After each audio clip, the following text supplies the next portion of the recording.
Time for a little read aloud. This is chapter 5. Finally, Thursday after school came. We'll go through my talents alphabetically, said Margaret. She went to a shelf, pulled down her accordion. She looked at my hands and then she looked back at the keys. She put the accordion back. Fingerprints, she said. Then she handed me her baton, which I dropped. Baton twirling's out. How about your clarinet, I asked. Margaret shook her head. Spit. D is for dramatic acting class, she told me. Pretend you've just heard some surprising news. I clapped my hands to the sides of my face and I made my mouth a capital O. Dramatic acting's out too, Margaret decided. E was for writing English. And Margaret said I needed a horse for that. F was for fencing, and she said I wasn't mature enough to touch her sword. I was losing hope, but then finally we got to the letter T, and she brightened up. Tap dancing. Tap dancing's easy, I said. Oh no, she said tap dancing's really hard, but maybe you could fake it. Maybe you could just kind of clomp around in tap shoes making a lot of noise. I can clomp around, I agreed. So I just need some tap shoes? You can wear my old ones, Margaret said. She took me to her closet, which looks like a clothing store. Everything is all folded perfectly and hung up in neat lines.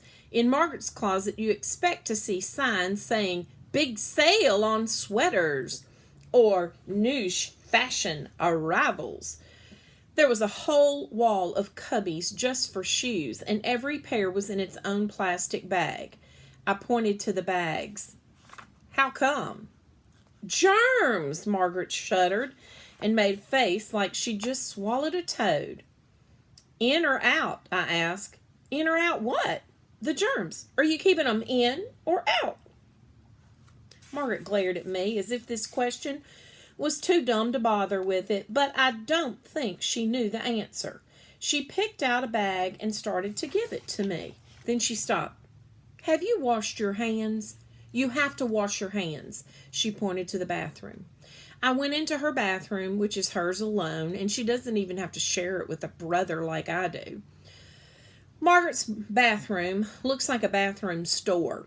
Okay, fine, I've never seen a bathroom store, but it would probably look like this, except it would have price tags on the faucet and the soap and the toilet paper. I looked at my hands.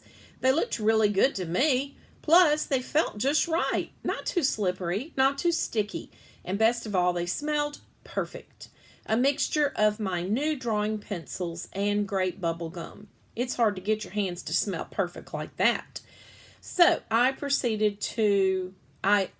only pretended to wash them.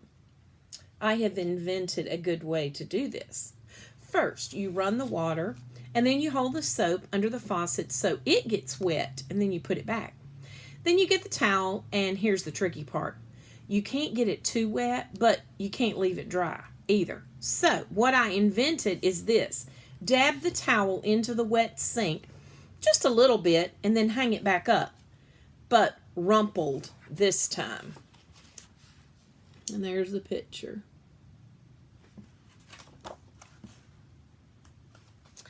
I did all this, and then I walked back into Margaret's room and took off my shoes. Margaret's eyes grew so big, I thought they were going to sprung out on stalks like cartoon eyes. Clementine, she gasped. Your feet are huge.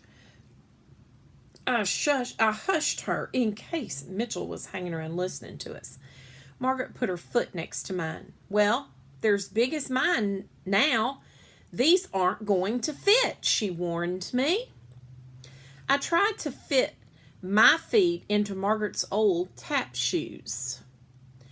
But it was no use. I felt very empathetic about Cinderella's stepsisters. I was so sad I flopped down on Margaret's bed before I remembered the rule about that. Wrinkles! Margaret screamed. She ran over and pushed me off the bed, then smoothed the bedspread, which has poodles wearing hats on it. So I sat on her chair to be sad there instead. I studied the bottom of Margaret's tap shoes. If I nailed something tappy into the bottoms of my sneakers, would that work? It would work, wouldn't it? I just need to make the sound, don't I? Well, I guess. I'll be right back. I took the elevator all the way down to B for basement because I knew exactly what would make that tappy sound. Once a month, all the people who own condominiums in our building get together to argue about what they need to buy for the building and who should pay how much. They drink beer at those meetings. My dad said it's not such a hot idea because then they forget what they decided, but he's only the manager of the building, so he can't tell them what to do. He just lets them keep the beer in the basement. And all those beers come in bottles and with bottle caps.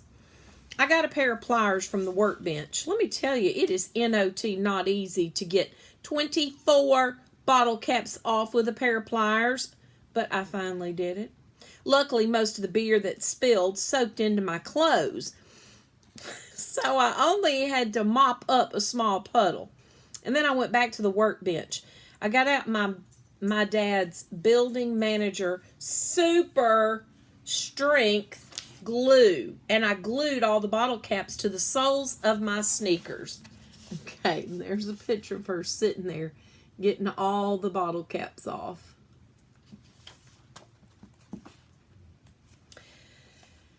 All the while, I just kept smiling whenever I thought about how happy everyone would be next week at the meeting because their bottles had already been opened.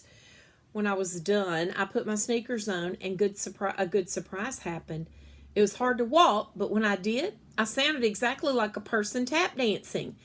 I pushed the elevator button for the 5th floor so I could show Margaret. The elevator stopped at the lobby floor, and Margaret's mother and Alan got in. Alan is Margaret's mother's boyfriend. Margaret and Mitchell are not so happy about this because Alan kisses Margaret's mother in public.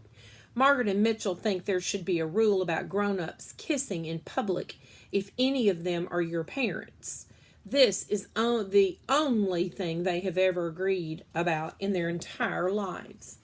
"Hi there, Tangerine," Alan said. Alan thinks he's so funny, and I do not.